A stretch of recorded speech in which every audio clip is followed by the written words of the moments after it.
Hey, everybody. Welcome once again to the Dino and Dino Youngstown Studio podcast show on a Monday, uh, August 25th, 2025, on Youngstown Studio with me, Dino Jr., and Dad, Dino Sr. And we have our special guest on the show today, Mr. Randy Rogel. We are so happy and excited to get Randy Rogel on our podcast show here in Youngstown, Ohio. And Randy, we welcome you to Youngstown, Ohio. Well, thank you, and I'm just as excited and honored to be on your podcast. Oh, and we are so happy that you accepted our invitation for an interview. And I think the last time we saw you was back in at Warren. Do you remember Warren? We did, yeah, because we did like 47 concerts last year. And and the year before too. So I remember seeing you guys came to the concert. It was great. Finally, it was this right here. Yeah. You remember that? I do. That was at the Robbins Theater. Yeah, the Robbins Theater. That was you there. Performance. I remember that. But hey, we want to introduce what Randy Rogel. He's a writer, performer, singer, songwriter, musician, pianist, and he's worked in many animation venues out there. Nominated, I think, 10 times for Emmy nominations. Nominated 10. I won 3. So three Emmys. I'm sorry, 3 Emmys for Batman, the animated series. right here. Yeah. 2 Emmys for Animaniacs. It's just awesome to have you on our show here on our podcast show. And we just want to catch up with you a little bit. Huh? We just want to catch up with you a little bit, see how you're doing. Well, I'm doing fine. I'm busy. I'm working as far as work. I've been traveling a lot, but I'm working on a movie now. It's my second movie with John Powell. John's a great composer. He's scoring the movie Wicked. He just scored Wicked, and he's scoring the second movie Wicked. But he scores all the Bourne movies, all the How to Train Your Dragon movies. So I love working with him. He's so talented.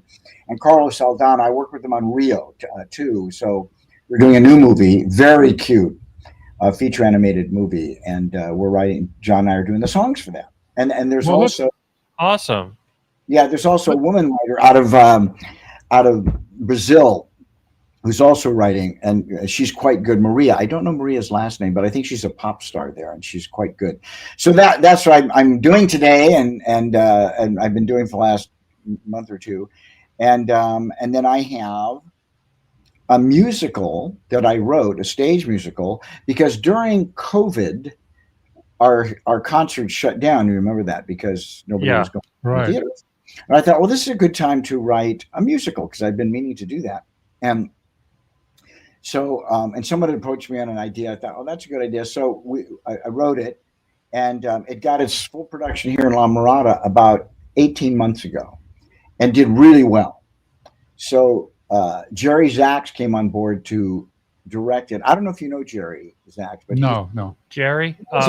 He's a 4-time Tony Award-winning director. If you look up Jerry Zaks, he's does all the Woody Allen movies, acts in those. I mean, he's a real talent, but he's a big. Okay. I mean, he just directed The Music Man with Hugh. Who plays Wolverine? Hugh Jackman. Yeah. And Sutton Foster. He does all the big shows on Broadway. So they took my show to London, did the reading, and he directed it there. And since then, we've had a star come on board. We now have I was in New York week before last. We have a producer. So I think if all goes well, it's headed to open in New York in about a year. Well, that sounds very good. But let's premature, but that's the plan. So that's what I've been doing. I'd like to back up a little bit, get a quick biography about your life, how you started out in the business. You didn't always start in animation. You started with a lot of other things prior to that. Yeah. Where were you born? I mean, like where were you born and raised? And yeah, I was born and raised in San Diego, California. San Diego, California, and I grew up and I broke into theater there. They have actually had a lot of theaters, with the Old Globe Theater. It's a pretty famous theater. and a couple of other theaters that may not even be there now. But I got a lot of stage experience, and one of them was a it was called a Circle Arts. It wasn't around, but it was a theater where they brought national tours through. So you had all the The King and I with Yul Brynner, the Broadway cast, and so I was exposed to those people, and I think during that I picked up a lot of sort of what standard Broadway fare, songs that tell a story or establish a character, that kind of thing, and I think that really rubbed off on me. But as a child, though, you took piano lessons as an early child. I was a terrible student. There was this little 80-year-old lady that lived in the neighborhood who gave piano lessons. So my mom, it's funny. I like to say when I picked up I picked up my Aunt Annie. I was able to say, when I was a little boy, my mother scrubbed floors so that I could take piano lessons. And, and it was nice to honor, because that's what happened. She did the housework for this woman and she gave me piano lessons. But, she was just a little local school mom kind of thing. She didn't know much about theory or anything. So I just learned I played what I could read. But then when I got into high school, I started accompanying and writing, and then I got better. And where I really got better, I think, is when I went to work for Warner Brothers. Those 10 years I worked with Rich Stone and Gordon Goodwin, the Bernstein, all these really top writers, composers, musicians, and they really upped my game. So that. But prior to that, I want everybody to know that you went to West Point. You're a West Point graduate, correct? That's right. When did that happen? Well, when I graduated from high school, I wanted to get an education, but we didn't have a lot of money. But my dad had been in World War II like everybody else's dad of my generation. I mean, he didn't stay in, but so I had that sort of view of the military. You should serve your country and all that. So and plus, West Point had this appeal because it was like Eisenhower and Patton and Pershing, all these famous guys. But it was hard to get in there. You had to get a congressman or a senator to give you an appointment because it was a competitive process, and they looked at your academics. I did pretty well in school, and they looked at your physical, your sports, also what you did just in outside of school, in your city, in your town, of what how active you were. And I was pretty I guess well-rounded in that area, certainly because I'd done theater. And so I did get an appointment to West Point and the Air Force Academy, I remember. But West Point had more of an allure to me, I guess. So I went, but I was so stupid. I didn't even really associate West Point with the military all that much. So when I got there, it was a very regimented environment. Also, in those days, it was an all-male academy. So it was like a real testosterone kind of place. So I was like in shock with the hazing system, the fourth class system. And then, you went to class 6 days a week. And all day. Well, you had half day on Saturday. You only had math and chemistry on Saturday because then you'd go to football games. And even Sunday was mandatory chapel, so you didn't have a day off. That changed later. But so I was saying I almost quit. But then somehow I just put my mind to it, and I made it through there. And it's funny because even though I never intended to make the military my career, I did. You have a 5-year commitment to the military when you graduate from a service academy, from either Annapolis, which is the Naval Academy, Air Force Academy, or West Point. But I did my graduate work. I was posted to Europe, and I did my graduate work through Boston University while I was there. So that gave me an extra year. So I ended up actually having 6 years, and with West Point, that made it 10 years. But I had always planned to get out because I wasn't going to make the military my career. But today, some of my closest friends, because I've been in a lot of different worlds. I've been in the show business world. I've been in the corporate world. But some of my very closest friends are the ones I went through West Point with. And I have to brag on them a little bit because when West Point was created in 1802 by then President Thomas Jefferson, under the advice of President George Washington, former President George Washington, those are pretty big names to drop, aren't they? But Washington said, during the U.S. Revolutionary War, all of our officers were trained in Europe, Napoleonic, Lafayette. We need homegrown American officers. And so we should create a school for soldiers, and that's how West Point got created. And in all that time, since 1802, there was one class that we all read about and learned of that was known as the class that stars fell on, because a lot of them became generals. And that was, of course, Eisenhower's class, like 1915 or something, because they all went to World War II. Omar Bradley, Patton, that whole group. Well, now there's a new class that is the class that had stars fall on it. And we have even more generals than Eisenhower's class. And that's my class, the class of 1976. It's the bicentennial class. But we had Ray Odierno, who, was the chief of staff of the Army. Ray passed away from cancer about a year and a half ago. I'm sorry to say, but he ran the war in Iraq. And Stan McChrystal was my classmate. Stan ran he was a 4-star general. He ran the war in Afghanistan, but just so many of them. I remember even Dave Petraeus, General Petraeus. Well, he was 2 years ahead of us. He used to haze us. But it marveled that we were just a bunch of bozos, and to see where all of them have gone now is pretty cool. In fact, we're coming up, tell you how old I am, for our 50th reunion. Ooh. I know. And one of my classmates has done very well for himself. He's one of these guys who invented facial recognition, that software, and he sold it to the Army. So he came out here one time because Disney was buying it from me. He says, so we went to dinner. He said, "Hey, Randy, let's go look at my jet." I said, "Your jet?" But anyway, he's just very generous. So before we go to reunion, we're going to have a reunion of just basically what you would call your fraternity in a normal college. It would be our company. My company, it was called F Company of 4th Regiment, F4. And so all the guys, I went through 4 years with them, living with them. So we're all really close. Bob arranged, he's close friends with Richard Branson. So he said, "Yeah, I want to have a little reunion with just my company guys." And Richard very generously said, "Well, hey, why don't you take him on a cruise? Take him on one of my boats for a cruise, And he paid for it. So this Sunday, I'm leaving to go on a cruise to the Caribbean with my former West Point company. Well, that sounds like fun. You know what else? With your reunion, I heard you say that you can still fit into your uniform after all these years. I can. And now, well, that's an accomplishment right there. I would love to see that.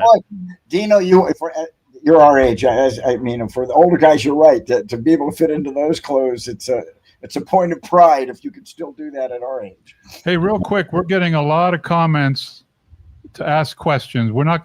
We just want everybody to know we're going to get to the questions here in a little bit. We just want to talk to Randy here for a little bit. And if we missed your questions, you can rewrite them again. Yeah. We've got Christina and Louise from Ireland listening. Oh, Christina, Louise, hello. I love them. I was back in London, and they came to see the concert. I finally got to meet them in person. Both very lovely. And we have Melina from Russia is listening. Oh, yeah. Mm-hmm. She drew a beautiful picture here. We're going to show them. I was so impressed with it. And we got Haley and Laura. They got all kind of questions, but we're going to get to those in a little bit. But if you all the listeners, you can send your questions in, and we'll read them to Randy. We'll read them to Randy. So let's fast forward. After the military, you went to corporate work, right? Yeah, because I was getting out of the military. I needed a job, and corporations love junior military officers because we've all got college educations. We've all, served in positions of command. We know the chain of command. We know lines of communication, how to exist in that world. And we're used to not making much money. Use the mouse for the sure. Oh, sure. Well, go ahead. Yeah, okay. Go ahead. They're used to us not making much money, and we all have all this training, so they love to suck us right up into low-level executive positions. And so I had interviewed with several, and Procter & Gamble offered me a position in Seattle. I remember because I was trying to get back to California. I remember saying, "Well, where's Seattle?" And they said, "Oh my God, Seattle's beautiful." So I went up there, and I ended up being 8 years in Seattle, and I got recruited to other corporate, and then I went to digital systems. I was traveling a lot, but I had a chance to do some more theater up there. Seattle was a big theater. I thought theater time. I thought, oh well, that might be fun because I've been gone 10 years out of it. So I did a show, and one thing led to the other, and I was just working all the time. and I was writing, and I thought, I really want to work in film and TV is what I want to do. So I quit my job to my boss's shock and my shock too. And I drove down to LA. I slept on a friend's couch. And while I was writing and sort of setting myself up, and I had a friend, maybe you might know him, great guy named Kelly Ward. Kelly and I knew each other when we were like 11 years old. We'd done theater. His dad was a big theater guy, a director and choreographer. And Kelly, when we graduated, I went off to West Point. He went off and really did well. He did movies. He starred in Grease with John Travolta. He was one of the. Oh, yeah. And then he starred with Mark Hamill and Lee Marvin. Mark Hamill. One. Yeah, he was very close with Mark Hamill. But he Awesome. he went to Broadway. But then he got older and he began writing, and he broke into animation. He was over at Hanna-Barbera. So when I came down here, I ran into his father. I said, "Oh my God, how's Kelly?" He said, "Oh, Kelly's writing over Hanna-Barbera now, And so I looked up Kelly and we talked. And I thought, I always thought I'd be a pretty good writer. And so he said, "Would you have any, experience in animation?" I said, "No, I don't know anything about that." He said, "Because they're developing this new Batman show over at Warner Brothers." And I thought, "Gee, I don't know anything about animation." He says, "Well, I think they're trying to do it dark, like real live little action movies." So anyway, he made a call, and they wouldn't even burn a stamp to mail me the Bible. I had to drive over there and get it. The Bible, if you all don't know that, when you're doing a show, you write up kind of a seminal document that says, like if you were doing The Simpsons, they live in Springfield. There's this family called The Simpsons, and Homer's this way, and you describe all the characters, So that way, all the writers are writing the same show. And so I got that for Batman, because I remember Batman as a little kid. I used to read the comic books, so I kind of knew who he was, that and Superman. And so I read that, and I thought, oh, I get this. I remember one of the scripts was by Paul Dini. It was a great script. I thought, oh, I get this. So I began writing. I wrote a spec script, and it made it in. And then I wrote another one. I got to Alan Burnett, who ran the show. And then Alan brought me in on staff. And in fact, after I finished that cruise in the Caribbean, I'm when I come back to Miami and Florida, I'm staying with Alan. Alan lives there now, so I'll be seeing Alan again. But anyway, I came on board, and then I began writing for Batman, and it became an instant success. It was an overnight hit, and I won that year. I won the Primetime Emmy for Robin's. It was the origin of the character of Robin, called Robin's Reckoning. Awesome. That's with Kevin Conroy. Kevin Conway. Kevin Conroy, what a gentleman! I really love Kevin. I miss him. Right? Yeah, he passed away. I'm so sorry. I think that's the best. I think that series, the animated series, was the best cartoon Batman that they made. Best series ever made. Well, I credit that to Bruce Timm and Eric Radomski. Came up with the look of that so brilliantly. I remember when I saw that sizzle reel, I thought, oh, that's pretty cool. And then Alan, being like the perfect mix of people. Alan was the story guy. Alan was the one who ran the writer's room, and so animation look is all very important, and casting is so important. But scripts are the most important. If you don't have a good story, nobody's going to want to watch it. So I give Alan full credit for developing the story sense of what Batman was all about.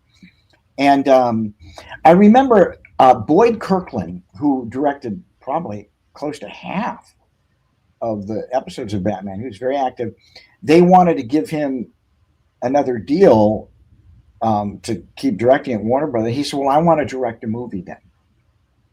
And they said, "Okay." And they gave him a Batman movie direct-to-video, So the budget was like maybe $3.5 million. And he came to me because he directed a lot of my scripts, and we wrote Sub-Zero together, and we wrote it and produced it together, and he directed it, and it came out just great. It won the Annie that year for the best. Won several Annies, but won best movie over the Beauty and the Beast one, which I was really proud of. But I was at Sundance, and Roger Ebert was there, and Siskel and Ebert had done a review of our movie. And I don't know if you know this, but Batman was Warner Brothers' biggest, the live action movies was their biggest investment every 2 years, is what I was told. So when we were brought on to, we were given this movie, the first movie we wrote was Bane. and we made him the Terminator. It was just a great script, great story. And, because you can't kill him, and you can't bargain with him, you can't negotiate. So he's a really formidable villain for Batman, and because Batman's human, and it just came out great. And then I got a call from the lot, and Boyd and I went over there, and they said, "Hey, we got some great news for you. We just signed for the next. Joel Schumacher's going to direct it. Arnold Schwarzenegger is going to play Mr. Freeze." Ooh, yeah, that movie. And they said, "So we want your villain to be Mr. Freeze." I said, "Oh no, we already wrote the script, and it's Baines, the villain." And one of the execs says, "Well, can't you just use your word processor to wherever you see Baines, just change it to Mr. To Sub-Zero, to Mr. Freeze?" I thought, he's a completely different villain. It doesn't work like that. Never mind. Wait, we'll just write a new script. So then we wrote Sub-Zero. So that Bane one never got made, which is too bad because it was a pretty good script. But then I got called. Ours was previewing on the lot, and I got called by that same team. They said, "We're going to delay the release of your movie by 10 months. I said, "Why?" He said, "Because the live action one isn't going well. And the studio is worried they don't want to have any confusion in the marketplace between your two movies, that they could confuse them." And I said, "But ours is animated and theirs is live action." And he looked at me, he says, "Listen, I don't want any shit." He says, "I don't want any, your movie is being delayed." I thought, "Oh, okay. And so that's what happened. And so when I ran into, when Ebert and Siskel did that review of ours, it was pretty cool because they said, what's weird is the animated one is like live action. It's really good. And the live action one is like a cartoon. And he really, really talked ours up, which helped the sales. So when I saw him there, I thanked him for that. I said, "Hey, that was really nice of you." He says, "Yeah, animation's growing up. Animation, you can do so many things with animation now. You can do real stories." So that was my Batman involvement. But I was there a couple of years, but they were doing Tiny Toons at the time. Tiny Toons, yes. Yeah, Tom Ruger was running that show. But the great, those great guys, and I wanted to work for Spielberg, and so they were developing this new show called Animaniacs. I was talking to Peter Hastings about that. Let's pause right there. Pause right there, Randy. We're gonna get some of these people's comments about you. We're gonna start. We got Christina and Louise listening from Ireland right now. We got Christina, Cassandra, Haley. Let's read some of Christine's legend. Randy Rogel is a national treasure. And well, that's you're too kind, Christina. Let's see. We've got go Haley. down. Haley. We've got Haley Bolton from Delaware is listening. She says Melina. hello to Randy. Hi, Haley. And Melina go down a little from bit. Russia. We got Melina from Russia. She drew this picture of you, Rob. I know. I saw that from I think Christine and On Facebook. She drew this. And I was like, wow. I'm really impressed because if I had to draw for a living, I would starve to death. I can't draw. I can only write. But that was really impressive. So thank you. We have Ella Clifford Wilson from the UK. UK's listening. Let's see. Look, we're all over the world. Laura Shank. Laura Shanks from Florida. Louise. Christina says, "Hope you get your gift soon, Randy. Love to see you in London and finally to meet you. You're a legend." Well, it was really lovely to meet you and finally in person, Christina, and you too, Louise. And her sister, her twin sister. Your twin sister. My show now is going to open in New York, hopefully next year, but then it'll go to London, and maybe I can bring you to the show in London if it happens. We have Laura. Hope when Animaniacs Live comes to Orlando. Animaniacs Live, it's there. Randy's a musical genius. Randy should have won more Emmys. It just goes on and on, Randy. We got a lot of comments here. I don't think I can read all of them. I don't think I can read all of them. We have Cassandra. Just read Cassandra. Did you met Cassandra? Cassandra, the one in the you and Rob met Cassandra in Phoenix. No, it was. She says, "Do you remember me from Phoenix?" I remember Phoenix very well, and I remember the day we did the show. Was it like 113 degrees outside? I think so.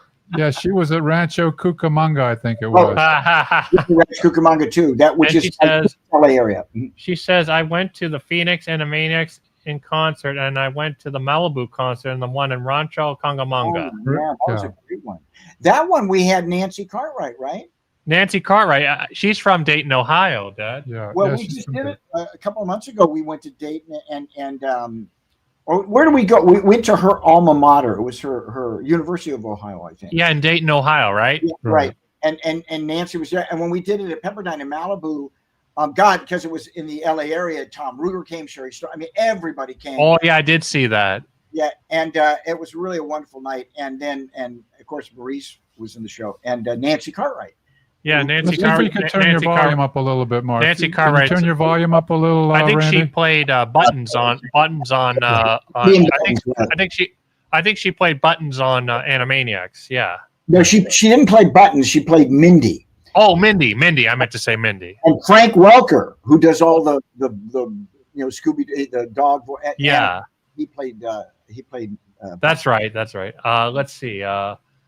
Let's see. I'm reading some more comments here. Christina says there's no such thing as a bad Randy Rogel song. Everything he writes is perfect. He's a genius. Oh, I love Christine so much. She's so good to me. What else here? All right, let's. Can you turn your volume up just a little bit? I have my. If you could stay right there. If you could stay right there, that's cool. Right there. Good. So it's okay right now, Dino? Yeah. Okay. My friend Lisa Rubino says, Randy, are you planning to perform in Salt Lake City for Animaniacs in Concert? Salt Lake City? Our agents are the ones who book that. And I don't think we have any for the rest of this year, but we have some starting next year. But again, because we did so many last year, I don't think theaters like to book the same show 2 years in a row. So we'll go back.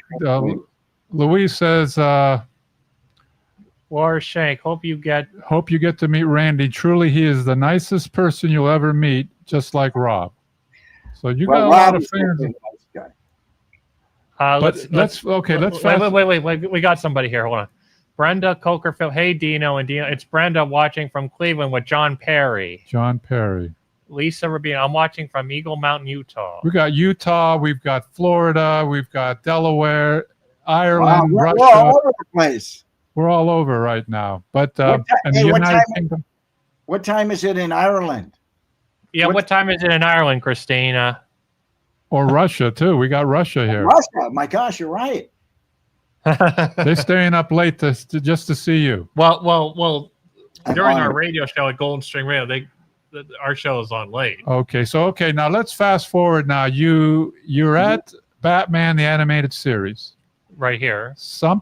And you find out about another cartoon being produced called Animaniacs. Let's go from there. What happens next? Well, Animaniacs was in development because Tiny Toons had done so well. They wanted to do another show. Of course, they wanted to do it with Steven Spielberg, and he was in for it. And they had this, because Steven just loves the old Looney Tunes ideas, and so that they were developing. And I said, well, I should write for that show. And they said, no, you write that Batman, that really dark stuff, and this is a comedy.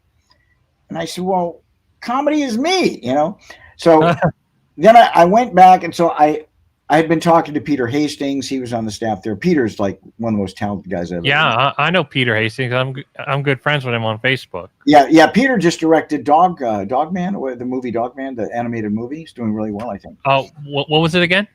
Dogman, I think it's called Dogman. I saw it. It's really a cute movie. Oh, okay. It's a DreamWorks movie, and Peter just directed it. DreamWorks. Oh, okay. DreamWorks. Okay. Yeah. Anyway, we were, and I worked with Peter there. Then Peter went on to Disney from Warner Brothers. But anyway, I went home, and my mother had bought my son, my little boy, a globe. Like you see in schoolrooms, the little globe that's very common. Mm-hmm. And she bought it for his birthday. So I was sitting there showing him the countries of the world on the thing. And as I was doing it, the thought occurred to me, I wonder if that make a funny song, So I just wrote that song or a couple of days, put it together. And then I brought that in and I showed it to Tom. I said, what about this? And he liked it. So he sent it to Steven Spielberg, and he liked it. And they said, oh, okay, well, let's do that. We'll do another one. And they said, like, do all the states and their capitals. So I thought, okay. So I did that one. I put it to Turkey in the Straw, so it would have that Americana kind of feel. And then they started doing, well, they asked me more and more, and I thought, we can do more than a list song, guys. And I had been in the car with my kids having a fight, my son having a fight with some friends, and that's when I thought of I'm Mad. So pretty soon they moved me over onto Animaniacs, and I was writing full-time on Animaniacs. And what was funny is about, I don't know, about a year and a half later or whatever, we got, because Animaniacs was a hit right away. Alan came to me and says, hey, we're behind on Batman scripts. I was wondering if you could write a Batman script or two for us.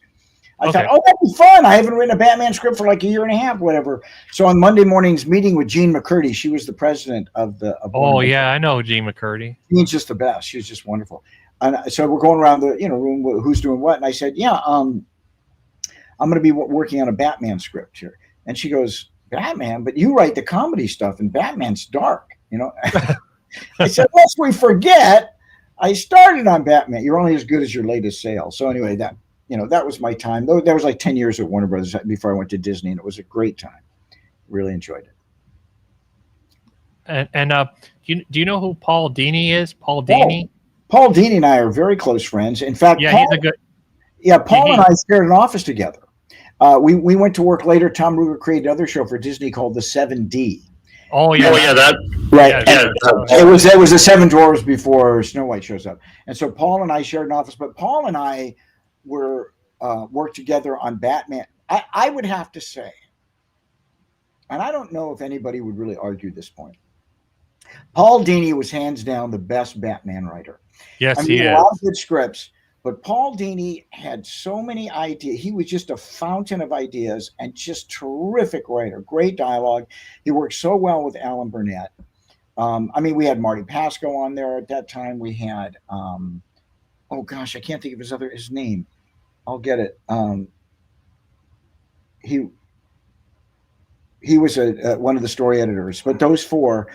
But Paul really emerged to me as the big writer on Batman. Yeah, he's a good writer, and he's a good friend on Facebook. Yeah, he's a fabulous writer, and he then he went to Disney, and then he wrote on Lost. Paul has got a list of credits that are really impressive. Awesome. Well, they say when you were great guy. Go ahead, Dan.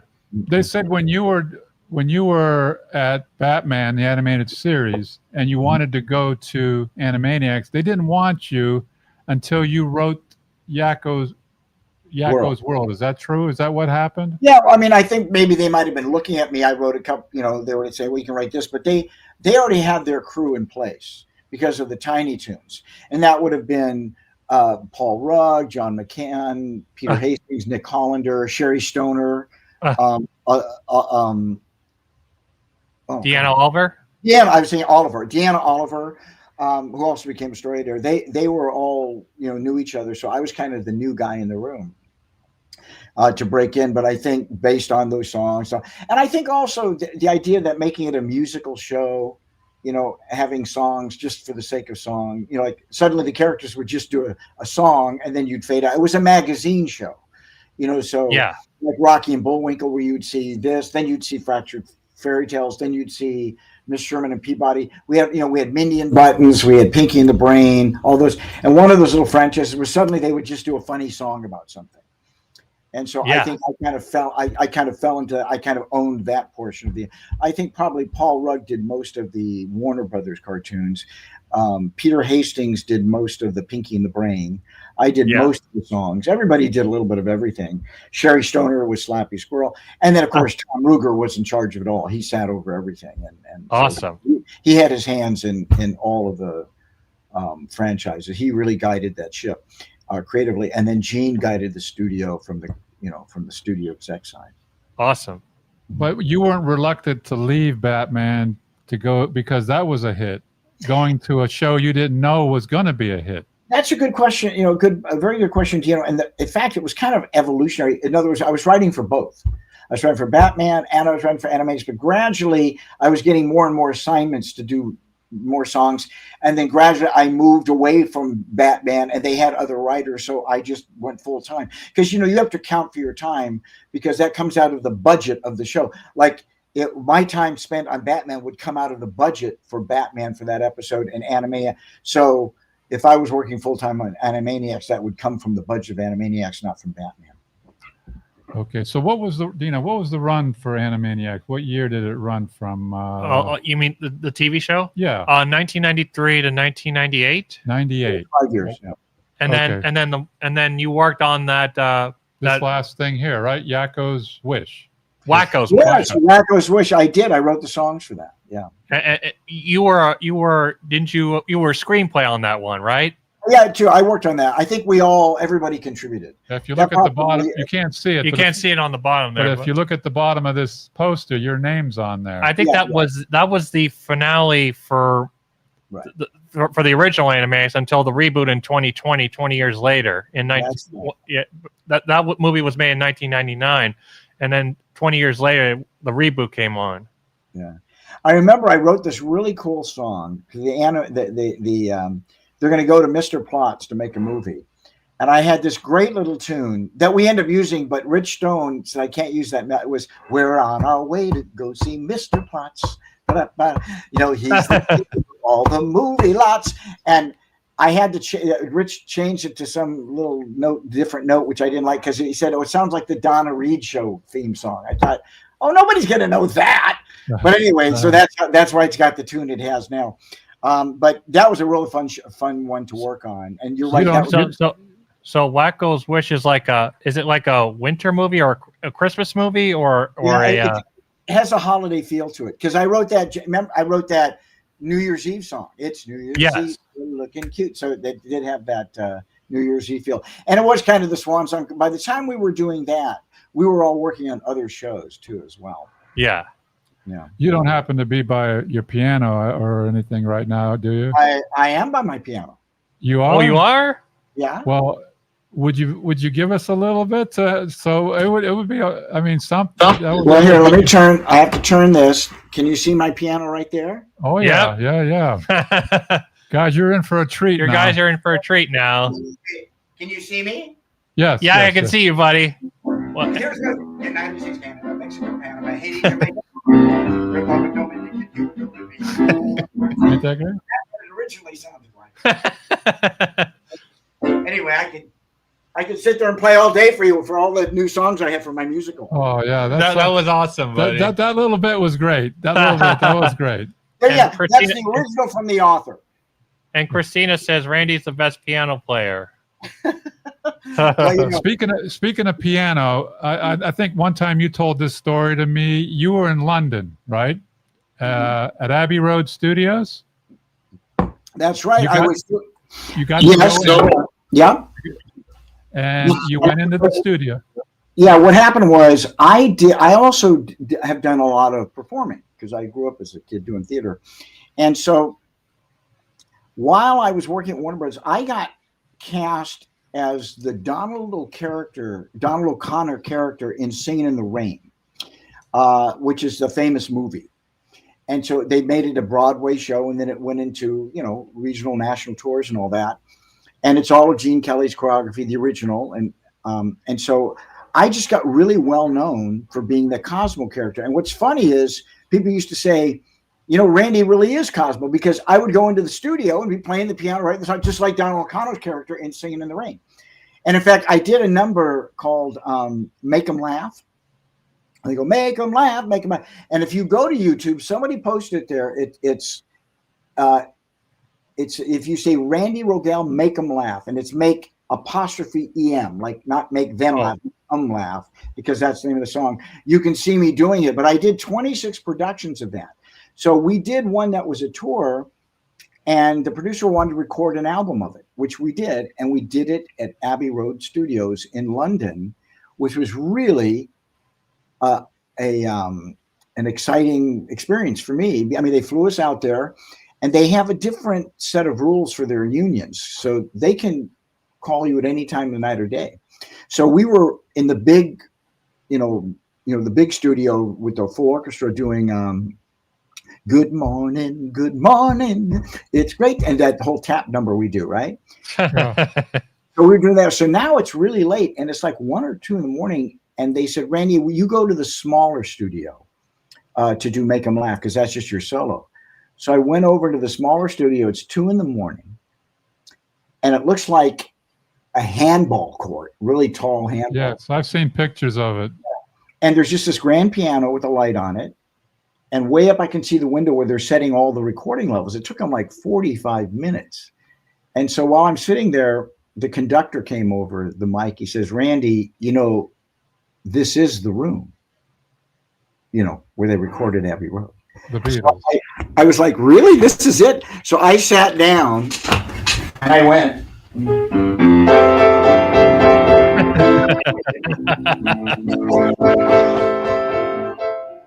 Anyway, I started playing all the songs from Abbey Road in the room at 2 in the morning, and it was like cosmic for me. It was like that had to be you being a piano player and a musician. That had to be like surreal, right? I mean, awesome. Yeah, man, Yesterday and all these, Beatles tunes. It was really pretty cool. So hold on, it was really pretty cool doing that.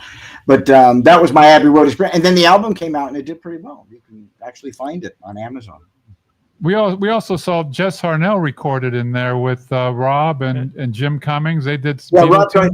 Yeah, Jess is like such a Beatles file, file. In fact, when Jess does it, when we first started Animaniacs In Concert, Jess did several with us. He hadn't done it with us for a while, but he does this whole thing how he came up with Wacko's voice, and it's really amazing to hear him tell that story, because they were looking for what would be. He goes, well, what about like a British accent? Like what about one of the Beatles? They say, yeah, do the Beatles. He goes, well, which one? What do you mean? Which one? They all sound the same. He goes, oh no, Paul sounds like this, and it's like amazing. So I told Jess the story I just told you, and we were at the piano, and I sat, and he was like, I can't believe you got to do that. He was like, so he rented out on his own. He rented out Abbey Road Studios. And had Jim and Paul and Rob and all that go in there and record with him, so he'd have that experience, which was pretty cool. So yeah, he had to up one you on that because you were in there. Yeah. Well, he maybe upped me one. I don't know, but I was there recording an album. They brought me there. I didn't pay for it, but anyway. Did you walk across the crosswalk there? Of course we did. Everybody does that. We walked it. We did that. Because the 4 leads of Singing in the Rain, we all did that. And I've got to find that picture. It's somewhere, but of course, everybody who ever goes by Abbey Road Studios takes that picture. That's awesome. So let's say, okay, after the reboot comes out, right? The reboot comes out, and what year was that? The 2020. 2020. Mm-hmm. So tell us a little bit about the reboot. Well, with the reboot, I kind of understand this. They wanted, we had all done the show during the 90s. So I think they wanted fresh new people, younger people. And I get that. I was called in, they talked with me, and I helped with a couple of the songs. But I was not on staff and all. And I helped, I came in with a couple, and I wrote them, and then they had other people they put on the song with me, So it wasn't like the days when Wellesley Wild was he was the showrunner. And he came from Family Guy, so he had that sensibility about the show. But I really liked him, and I liked all of them. So I did what I could to help, But we were busy doing the concert series, which was really kind of the original Animaniacs. I didn't do any songs from the reboot. And the reboot did well enough that they got renewed, and Rob got nominated for another Emmy. It was really terrific. So I was really delighted to see them rebooted. I know some of the writers were disappointed that they weren't brought back. Right. Yeah. I'm disappointed for them too, but I kind of get that would have been Steven's decision, and also Warner Brothers. Sam. I think there was a song that got nominated for at the Emmy Award, Suffragette City, I think it was called. Suffragette City. Yeah, I think I saw it on the Annie Awards when I was watching it on live TV. Okay, I'm sorry. Let's get some comments here from some of our Facebook listeners. Let's see. Get Jess Harnell and Maurice LaMarche to join the concert, says Laura Shank. Well, that would be something I would love. And Tress MacNeille used to do it too, but Tress is, has been so successful in her career. I think she's kind of retiring. Yeah, I suppose if we begged her, she might do one, but she, for her going on stage is not that big a deal anymore. But yeah, when it would be really fun to do a big one with a full orchestra and bring Jess and Tress, Maurice already does it, and Rob. Yeah, that would be a really fun one because they're all so talented. Yeah. Christina says, I would choose Randy over the Beatles anytime. He's way more talented. Legend. Well, I don't know about that, but that's certainly a nice compliment. And Louise, go up, Dean. Go the other way. Louise says, one more. Hope Randy makes it to Ireland one day. There's a pint of Guinness waiting for you, Randy. Well, I'll take you up on that when I get to Ireland. That would be lovely. And let's see what else we have. Everybody's just praising Randy here. He should have a Walk of Fame. They all have tattoos of you, Randy, on their arms and stuff. Yeah, did you see that? I'm so blown away, so honored. This is so wonderful of you guys. I'm very flattered. And, what is Cassandra? She asked about a song. I think Cassandra. Here, let me see if I can find it here. Hold Cassandra says. Let's see. Hold on. I'll find it here. Hold on 1 second, Dad. She was the young lady in the wheelchair. I don't know if you remember her. Oh yes. Cassandra. Let's see if I can find. Let's see. Hold on. I'm trying there it is. Where is it, Dad? No. That's the other comment. Let's see. I'm looking. There. Stop. There it is. And Randy, no, wait. Here. I'm looking for it. Hold on. What? And Cassandra says, and Randy, I have a question for you. What's your favorite Animaniac song to compose or write? Your favorite. Well, that's hard to say, but yeah, they're like your babies, right? They're children. I have the same answer exactly. That's what Steven Spielberg said. Which is your favorite movie you've done? He goes like, which is my favorite child? Oh, here's. Go ahead. There's a question there. Go ahead. What's the question? It says, Cassandra says, and Randy, I have the musical question. I wrote my first song and everything, but I'm thinking about writing more. What kind of advice you would give me as a songwriter, as a beginner songwriter? Well, I don't know what kind of songs you write. See, if you're writing pop, or if you're, for me, more where I fall, I write more sort of in that theater style. The song tells a story, so lyrics are really important, but you want to have a catchy tune. But my instinct would be to tell you to write what you love, because that's probably what you're going to be good at. And look at, like, I sometimes tell writers this, not composers, is like, look at what movie would you have written? She likes that artist Selena. She likes. Okay, great. Selena. That's perfect. That's more Latin pop, isn't it? Then yeah. I would listen to that and study that. I would really get to know my craft. Getting back to what I was just going to say is, I'll tell her, what movie would you have, like for me, I would have written Back to the Future. That's such a movie I would have written. So it tells me, that's where my sensibilities are in a comedy, maybe in, a broad, kind of a little bit sci-fi to it and fun. But for her, look at what music do you love to listen to? And then I would get really good at your craft. One thing I have noticed is that people who are brilliant musicians are not necessarily good songwriters. And you will find some really brilliant songwriters are not great musicians. Look at Irving Berlin. Irving Berlin probably had more hits than just about anybody. I mean, if you look at the songs that guy wrote, it's Americana. It's America, America the Beautiful, White Christmas. I mean, it White goes Christmas, yes. He couldn't play piano. He could play in G flat, with all the black notes. That's all he could play. Jerome Kern, who wrote all those beautiful melodies, Showboat, he was a terrible piano player. So I've seen people, who aren't great musicians, but they have a real knack for melody and for lyric. So find, what you write in just because maybe I don't know how good a musician you are. I would really study it and become as good as you could, but you can still be a great songwriter. And listen to the people who really turn you on. You go, God, I love that person's music, and try to listen to it and I don't want to say copy it, but if you just try to write in that vein, believe me, you'll find your own voice. You won't be copying them. Or sooner or later, you'll catch up. But remember, you got to write you got to write bad stuff before you write the good stuff too. You know, Right. don't let it Right, stay. Dad? Yeah. Haley has a question. Were you part of the First Lady song? The First Lady song. Is that something? No, I wrote the President song with all the The President. I know the President's song. Yeah. When you stopped at Is that, Bill Clinton. Well, that he was the president at the time. Boy, I could have some real fun today, couldn't I? If I extended. oh yeah. But What yeah. is the first Lady song? Is that part of Animaniacs or no? The First Lady song. Like I don't know what that is. No, I did not write that one. Not only did I write it, I don't think I've ever heard it. Yeah, I don't know what that is.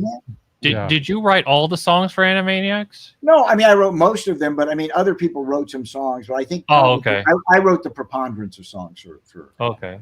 Now, Animaniacs Live, you have shows coming up for the end of the year or 2026 coming up? I don't think we had a bunch. We just did some, but I don't think we have any for the rest of this year. But starting at the beginning of next year, I know we do have some, and we'll have that posted on our website. If you go to animaniacsinconcert.com or animaniacslive.com, it will have a list of what's coming up as soon as that is set. We got to get you to come. Is it possible you could come to Cleveland or Pittsburgh? We need you in We this would love area. to do that. If someone there books us, we would love that. Well, you should Have a theater book us. Yeah, well, maybe if you could put that in the booker's ear, like, hey, we need to get to Pittsburgh. Because matter of fact, I don't know if you remember this one here.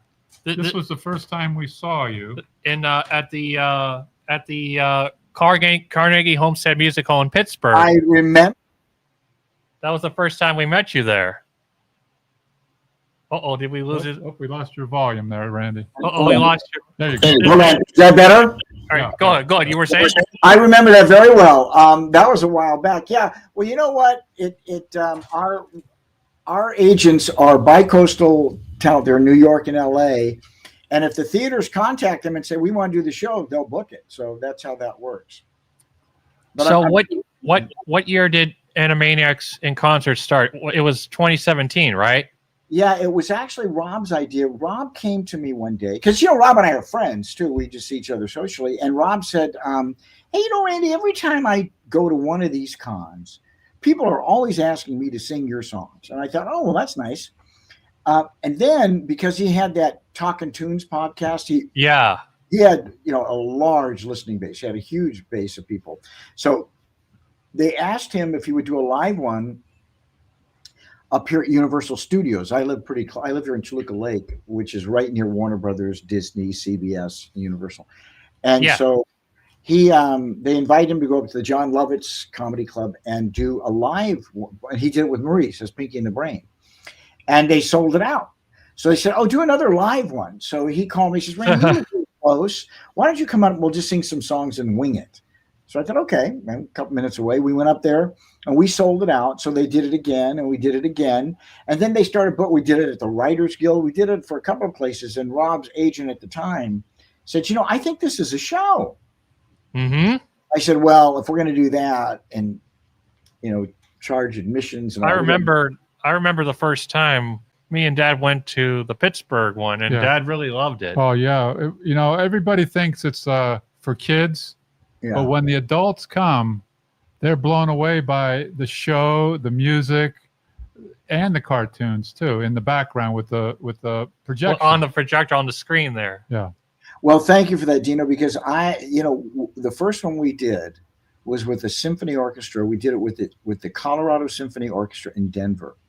And wow. I remember, and Tress came to that one. Jess was there, and I remember coming out on stage and looking, and in the audience, these were subscribers that went, they thought maybe they're going to Mahler or something. Right. This was just an additional offering that the season had get put on the schedule. So we get out there, I'm thinking, oh no, these people, they didn't even know what Animaniacs was, a lot of them. They never even seen it. And I there was this older woman in a gold lame dress. I'm thinking, okay, so we do the show. And they're howling with laughter. We had a big house. And afterwards, we'd agreed to do a Q&A. So we came out, sat with the audience. And as I came out, I went past this woman, this very attractive, from in her 60s, older, dressed up elegantly. And I said, okay, what did you think? And she said, "Oh my God, this was the most entertaining show. I had no idea what any of this was." So I said, "Hey, Rob, you know what? You don't have to be a kid to enjoy this show. And you don't have to even know what Animaniacs is to enjoy this show." And that's sort of what has happened as we go along. Our audience are all adults. Mostly, we go to do the show, our audiences are all in their 40s, 30s, 40s, and 50s. And now we're seeing people who don't even know anything about Animaniacs. It really is a great show just for laughter and fun and animation and songs and sort of clever lyrics. That's the same reaction we got when we took our family and friends to the Robbins Theater. They were adults. Yeah. They didn't know what Animaniacs was. They thought it was some kind of children's cartoon thing. And at the end, they were, like you said, they were so entertained. They loved it. It was fun. Even my sister loved it. Yeah. There you go. Yeah. So And my cousin and my Yeah, aunt and uncles. everyone, it was just a great show. And Well, thanks. And we've evolved. We've added songs to it now. We added Maurice to it. Maurice does. That was fun.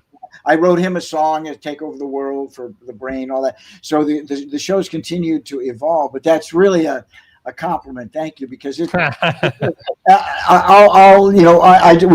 I have both done shows, and you know how great Rob is at improv, and Maurice too. And Maurice, has done all those voices on Futurama, on Frozen, and all that. So when they come to see the show, they also get to see how a show is made. You sort of get into the guts of how a television show gets made, and then you get to see these guys doing it'd be like me going and watching Mel Blanc suddenly go into Bugs Bunny, and so you're seeing the actual voices of these guys. We're not a tribute band. These are the people who really did the show, so it's pretty exciting in that sense. Randy, we're gonna have to wrap. We only got about 3 or 4 minutes left, but we want to go through. We want to go through some of the people's comments real quick here. To answer your question, Christina says it was in the reboot. It was the song, the First Lady song. It was in the reboot. It was in the reboot. Okay. The reboot, yeah. Okay. That totally makes sense. Yeah. But you didn't write that song, did you? No, I didn't have anything to do with that. I didn't even know it was. Oh, okay. Yeah. They brought me in on some specific songs. One of them, Wellesley called me. He says, "Hey, you should be writing this song because it's you." I go, "What are you talking about?" He goes, "Yeah, the Russians have captured you, and they're making you write these funny songs for a fake show." So they brought me in, and I did my own voice, and I'm actually in one of the episodes on the reboot. Oh yeah, I did see that in the reboot. That was a great cameo over there, right? Well, Laura says, Randy, you, Rob, Maurice, and Jess are all welcome to Florida. In fact, every one of you are welcome. Well, we'd love to do that. That'd be fun. Maureen says it was a wonderful show. Animaniacs Live. Christina says, awesome. We're having a great evening with Randy and the Dinos. Randy, stay safe. Love from Ireland. Hope you get your gifts soon. I guess she's sending you gifts. She is, and thank you. And I'm sure I'll get it from Robin. Thank you, Christina and Louise. That's so wonderfully generous. And we have this beautiful picture from Russia. That is so cool. We have our Irish flag here. That's great. And Art Dubin from Michigan says, "Randy Rogel, what a great interview. I enjoyed it." Well, thank you. How'd we do, Randy? How'd we do as amateurs? I've been interviewed a lot, and you guys are terrific. And it's really, and I love you guys anyway because I know you personally and socially. Well, if you could pass it on to Rob and Maurice, we'd love to get them on our podcast. Oh, absolutely. In fact, I'm going to see Rob today, and Rob would absolutely do you. Rob always talks about you. I know. Yeah, and tell them about our Youngstown podcast show. We would love to have them on. And Louise says, "Got your Batman cufflinks for Christmas. We'll send closer to December." Okay. All right. Well, Randy, we want to wish you a happy Labor Day. Happy Labor Day. Happy Halloween. And also Thanksgiving. Also, you have a birthday in October, right? I do. I have a birthday. I'm going to be for Labor Day. That's when I'm going to be doing that cruise with all my West Point classmates. Well, we're going to wish you a happy birthday and a Merry Christmas if we don't see you. Well, thank you. You guys are so generous, and I'm just so grateful. Thank you for all the love and happiness you bring people from all over the world. Over the world. Thank you. And you know what? I hope to have Uh-oh, what happened? Did we lose him? Do we hear it again? What happened? Did we lose him? No, no. Oh. Oh, I'm sorry. Did you? Okay. Yeah, the sound is a little weird. I said I hope to have a show in New York next year that you can come see too. If you like the Animaniacs stuff, you'll love this show. All right. God bless you. God bless you. And, we'll see you at an Animaniacs Live sometime. All right. Thank you, Dino. Good night, everybody. Good night, everybody. Good night. Thank you for listening to this show on Youngstown Studio. This is original Youngstown content. Feel free to share our videos and tell your friends about us.